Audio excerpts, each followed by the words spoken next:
तलाक यानी कि डिवोर्स एक ऐसा फैसला जहां आप रिश्ता तोड़ रहे हैं, इमोशनली अलग हो रहे हैं, लेकिन साथ ही साथ फिनेंशियली अलग होना भी बहुत जरूरी है। तो आज मास्टर क्लास में हम आपके लिए लेकर आए हैं वो फिनेंशियल चेकलिस्ट जो आपको बनानी चाहिए अगर आप डिवोर्स के प्रोसीजर से गुजर रहे हैं या फिर आपका जल्दी डिवोर्स होने वाला है। मैं हूं प्रियंका संभव, आप देख रहे हैं मनी 9 और इस तरह के वीडियोस अगर आप देखते रहना चाहते हैं तो मनी 9 के यूट्यूब चैनल को जरूर लाइक करें, सब्सक्राइब करें और साथ ही में जो बेल आइकॉन दिख रहा है ना इसे भी क्लिक करें ताकि इस तरह के वीडियोस आपसे कभी मिस ना हो। तो आज मनी मास्टर क्लास में मेरे साथ हैं प्रबलीन वाजपेयी जो कि फिनफिक्स की फाउंडर हैं। इनसे हम समझने वाले हैं कि तलाक जैसी सिचुएशन में आपको फिनेंशियल सेपरेशन के लिए क्या कुछ करना होगा।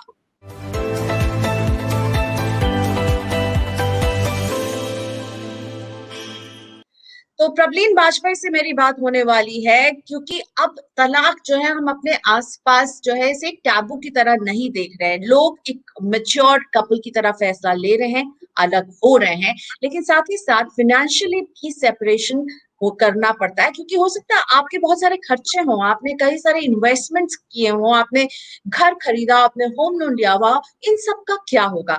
तो इस पर क्लैरिटी लेते हैं प्रबलीन से। हाय प्रबलीन, आप मेरे साथ जुड़ी मनी 9 में, thank you so much. Financial separation, जब आप एक सेपरेशन से गुजर रहे हो अपने रिश्ते में, ये भी बहुत जरूरी हो जाएगा। किस तरह की चेकलिस्ट आपको बनानी चाहिए, कौन सा वो पहला काम है जो आप कहती हैं कि आप करना चाहिए अगर आप इस बारे में सोच रहे हैं और you are going through this. Right. Thanks, Priyanka, for having me over. Absolutely, divorce rates are rising, and it's a very sensitive issue because ये पूरा aspect काफी messy भी हो जाता है. You're going through emotional trauma as well as you're distancing yourself from each other. In fact, money matters जो हैं ये not only कि during the process of divorce या उसके बाद problem रहते हैं. Money is also a reason for a lot of people heading into divorce. एक 57 से 70% का परसेंटेज है जो डिफरेंट सर्वेज में देखा गया है, जो लोग साइट करते हैं मनी एज अ प्रॉब्लम जिसकी वजह से उनकी marriage actually the demise of their marriage. तो प्रियंका, अगर कोई कोई एक ऐसे रिलेशनशिप में है जहां तनाव है या डिवोर्स की तरफ दे आर हेडिंग या द प्रोसेस हैज स्टार्टेड, कुछ चीजें डेफिनेटली वो कर सकते हैं जो थोड़ा सा शायद कुछ ईज लाएंगी उनके लिए। सबसे पहली बात तो ये है प्रियंका कि ऐसे टाइम पे आप कोई भी बड़े इन्वेस्टमेंट डिसीजंस या बड़े परचेजेस अवॉइड करें बिकॉज आपकी लाइफ में बहुत बड़ी अनसर्टेनिटी है। It is better not to commit any money, चाहे वो किसी कमोडिटी के फॉर्म में हो, गाड़ी हो, घर हो, एसेट बनाना हो या कोई इन्वेस्टमेंट्स हो। उसके अलावा प्रियंका एक अपनी लिस्ट बनाना शुरू करें। What are your assets, what are your liabilities, because assets बांटना तो भी इजी है, उन पे डिसीजंस लेने ज्यादा इजी हैं, पर जहां तक लायबिलिटीज की बात है, आपके ऊपर कितने लोन्स हैं, वो कौन चुका रहा है, ये सब चीजें बहुत ही ज्यादा डिफिकल्ट होती हैं मैनेज करनी। सो एक लिस्ट बनानी शुरू करें। उसके साथ उस लिस्ट में आप लोगों की इनकम, जो दोनों पार्टनर्स हैं उनके अपने अभी तक से क्या इन्वेस्टमेंट्स हैं, एक पूरी लिस्ट होनी चाहिए। And also because it is mandatory requirement by the supreme court कि ये डॉक्यूमेंट एक एफिडेविट के फॉर्म में जो डिवोर्स की जब फाइलिंग होती है ये अटैच होता है। इसके अलावा इट्स इम्पोर्टेंट कि एक कपल अगर डिवोर्स की तरफ हेड कर रहा है तो वो एक बजटिंग थोड़े डिफरेंट तरीके से करनी शुरू करे। प्रियंका, एक मेंटल मेकअप बनाना शुरू करे बिकॉज फॉर अ मैन कल को क्या पता उनको अपनी फाइनेंशियल प्लानिंग में मेंटेनेंस का पार्ट है उसको इंक्लूड करना पड़े। For a lady may be she also has to cater to a lot of different things जो अब तक वो कॉमनली हस्बैंड के साथ टेकन केयर ऑफ थी, जैसे कि हेल्थ इंश्योरेंस हो गया या लाइफ इंश्योरेंस हो गया। So a basic checklist about everything related to finance, I think, is the first step जो शुरू करनी चाहिए, and avoiding any big purchases or any big commitments in terms of investments. Praveen, आपने अभी कहा कि कई डिवोर्सेस की वजह भी पैसा बनता है और आप इतने सारे लोगों से इंटरेक्ट करती हैं, पर्सनल फाइनेंस से जुड़े सेमिनार्स करती हैं, तो आप और स्टडी भी करती रहती है, तो आप क्या पाती है क्यों बनता है पैसा, क्योंकि क्या एक पार्टनर को लगता है कि वो ज्यादा खर्च कर रहा है या दूसरे को लगता है ये एक वजह है। तो क्या आप कहेंगे कपल्स को वो जब भी अपने एक मैरिड लाइफ को हैप्पी करने के लिए पैसों प्लानिंग जो है उनको अपनी अपनी अलग रखनी चाहिए। आपको क्या दिखता है क्यों पैसे वजह बनते हैं डिवोर्स की?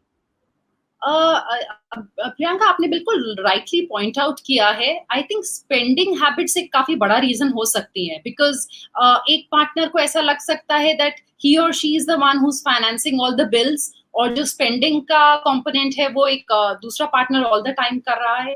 इसके अलावा sometimes care for your elderly, या आप अपनी फैमिलीज को कितना सपोर्ट कर रहे हैं, वो भी एक इशू बनता है कपल्स के बीच में. Let's say the husband wants to support his parents, या कुछ मंथली भेजते हैं, वाइफ करना चाहती है and the husband is not happy with it.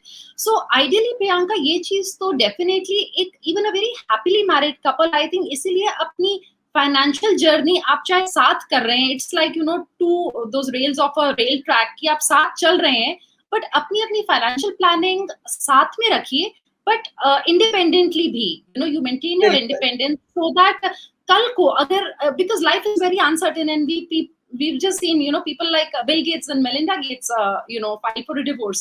यानी कि अब ऐसा कुछ नहीं है कि 2 साल बाद ही होना है डिवोर्स, 20 साल बाद भी आपकी शादी की डिवोर्स हो सकता है.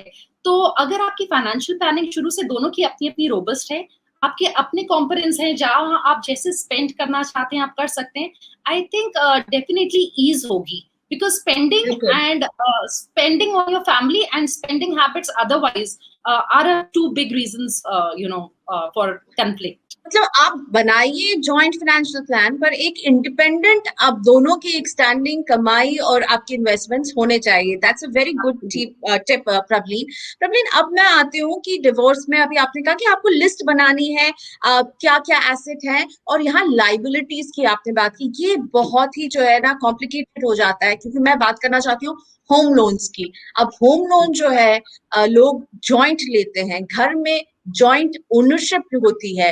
अब इसमें आप क्या सजेस्ट करेंगे, इसको कैसे सेपरेट किया जाए? ये तो बहुत कॉम्प्लिकेटेड हो जाएगा. अगर होम लोन लिया हुआ है, एक घर है जो कि जॉइंट ओनरशिप पे है, तो यहाँ पर किस बात का ख्याल रखना होगा और इससे कैसे निकला जा सकता है? बैंक हेल्प करेंगे आपको निकलने में? आइडियली प्रियंका, जितनी चीजें आप अपने लेवल पे सेटल कर लें the better, because you don't know कि जब आप लिटिगेशन में जाते हैं वो कितने साल लगा दे प्रोसेस. सो इसमें हम 3 सिनारियोज लेके चलते हैं. पहला सिनारियो ये है जहां पे लेट्स से एक हस्बैंड एंड वाइफ ने कॉमनली लोन खरीदा है एंड प्रॉपर्टी भी उन दोनों के नाम पे है, एंड दे बोथ को applicants in the home loan. तो ऐसा है तो इसका एक वे आउट ये हो सकता है कि वो प्रॉपर्टी को बेच दें, उसके बाद जो प्रोसीड्स आती हैं उससे अपना बचा हुआ लोन को सेटल करें, एंड जो भी अमाउंट बचता है वो आपस में डिवाइड करें. या फिर एक पार्टनर के नाम पे होम लोन पूरा ट्रांसफर हो जाए, और जो अमाउंट दूसरे पार्टनर ने पे किया है उसको सेटल करके जो टाइटल है वो भी एक पार्टनर अपने नाम पे घर को यू नो चेंज कर ले. बट ऑफ कोर्स इसमें स्टैम्प ड्यूटी, रजिस्ट्रेशन कॉस्ट और दूसरे एस्पेक्ट्स होंगे, but this is in case जब दोनों का इक्वल अब तक कंट्रीब्यूशन रहा है. सेकंड सिनारियो होता है प्रियंका, जहाँ पे हस्बैंड या वाइफ ने अपने पैसे से इंडिपेंडेंटली अपनी एक प्रॉपर्टी बनाई है. सो लेट्स से कि होम लोन हस्बैंड ने ही लिया, हस्बैंड ने ही पे किया है, और घर भी उन्हीं के नाम पे है. So the wife is definitely entitled, उनके पास क्लेम है of residence, but claim on property नहीं है डायरेक्टली. मतलब उनको इतना डेफिनेटली अधिकार है कि वो शेल्टर सीक कर सकती हैं या वो घर में रह सकती हैं, बट ऐसा नहीं है कि वो प्रॉपर्टी पे क्लेम कर सकती हैं.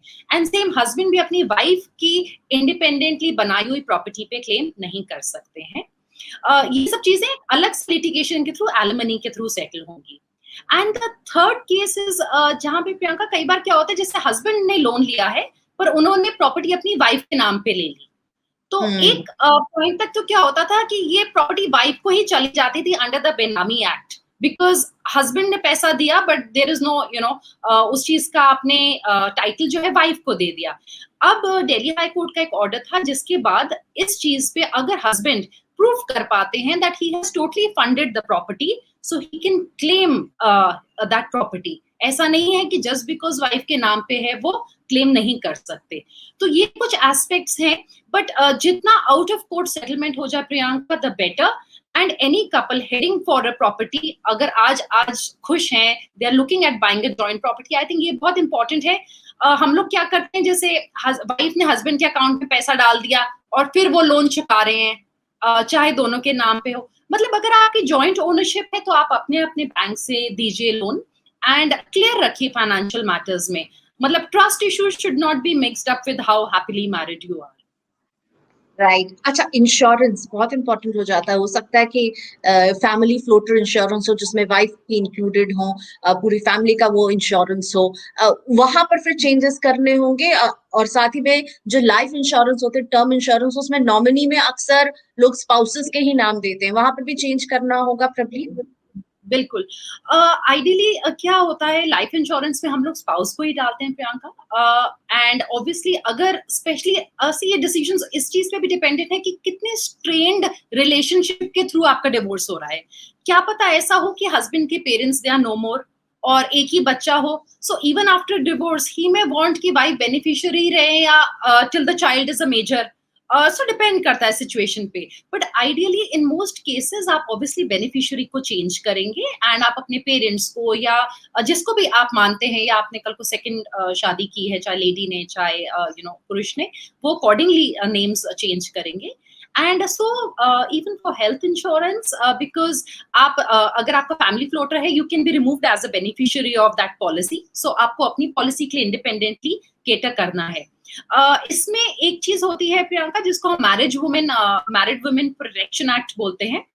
तो अगर उसके तहत कोई लाइफ इंश्योरेंस किसी आदमी ने लिया है एंड अब उनका डिवोर्स हो गया and he doesn't want his ex wife to be a beneficiary anymore, तो फिर उनको एक नई पॉलिसी लेनी चाहिए, बिकॉज अंडर दिस पॉलिसी अगर कुछ हो जाता है, is not changing, so under any situations वो वाइफ के पास ही जाएगा। तो ऐसे में then he should start with the policy and make his parents the benefit. देखना होगा कि वो MWP एक्ट वाला जो है वो अमूमन आजकल सारी पॉलिसीज में इसको इंक्लूडेड रखते हैं। Bank account, joint bank account है तो अलग कर लें, क्लोज कर दें।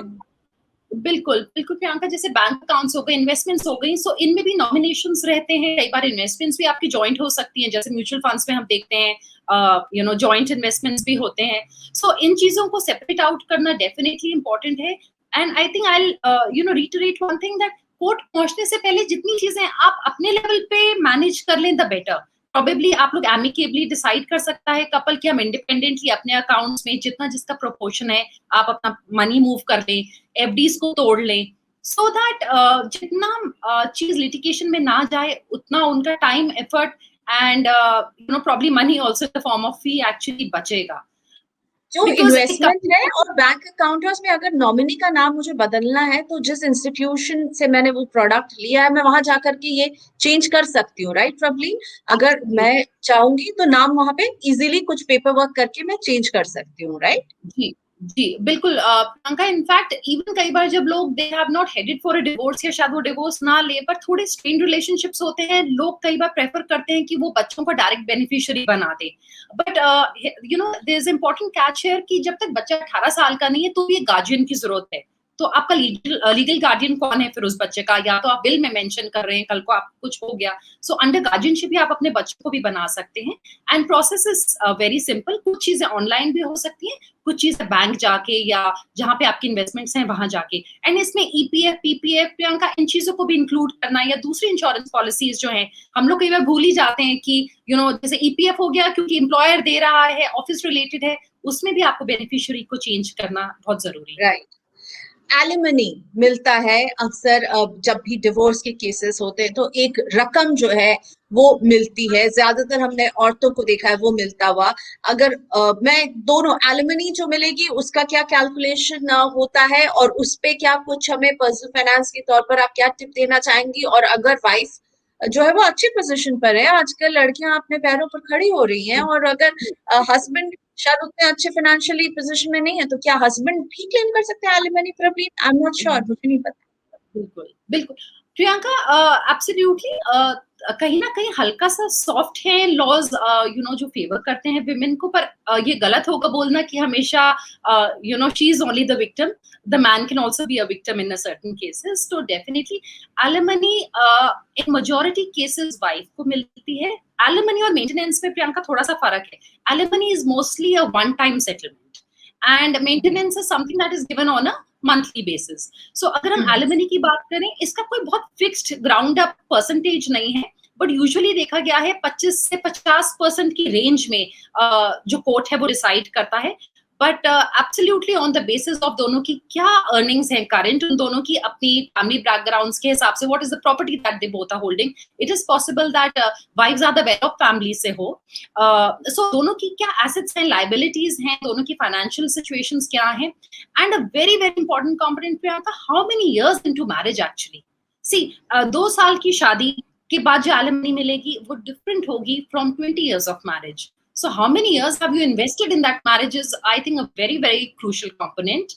और एलिमनी के पैसे पे टैक्स देना होगा जैसे एलिमनी मिलेगी?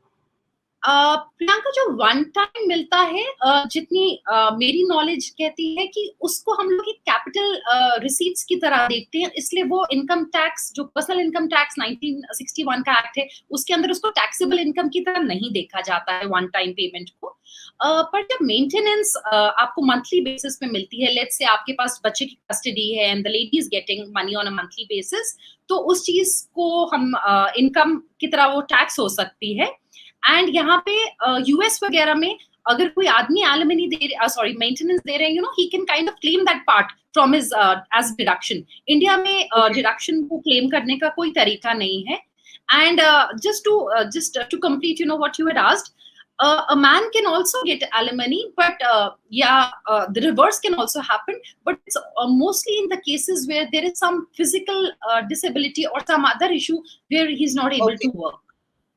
Okay fine, thank you so much. बहुत ही अच्छा कॉन्वर्सेशन था, बहुत सारी बातें पता चली हमें, और मुझे लगता है ये जाननी भी जरूरी है, क्योंकि अगर प्रवलीन जैसा बता रही थी कि पैसा जो वो एक वजह बनता है, तो एक टिप जो प्रवलीन ने की इस बातचीत में, और मुझे लगता है वो बहुत जरूरी है कि आप अपने फाइनेंशियल प्लान्स जो है, एक इंडिपेंडेंस हर के प्लान में होना चाहिए, औरत के प्लान में भी और पुरुष के प्लान में भी, ताकि इस तरह के सिचुएशंस अगर खड़े भी हो जाते हैं तो कम से कम आप दोनों के जो है फाइनेंशियल प्लान अपनी अपनी राह चल सके। Thank you so much Pravleen Bajpai हमारे साथ ही मनी मास्टर क्लास में।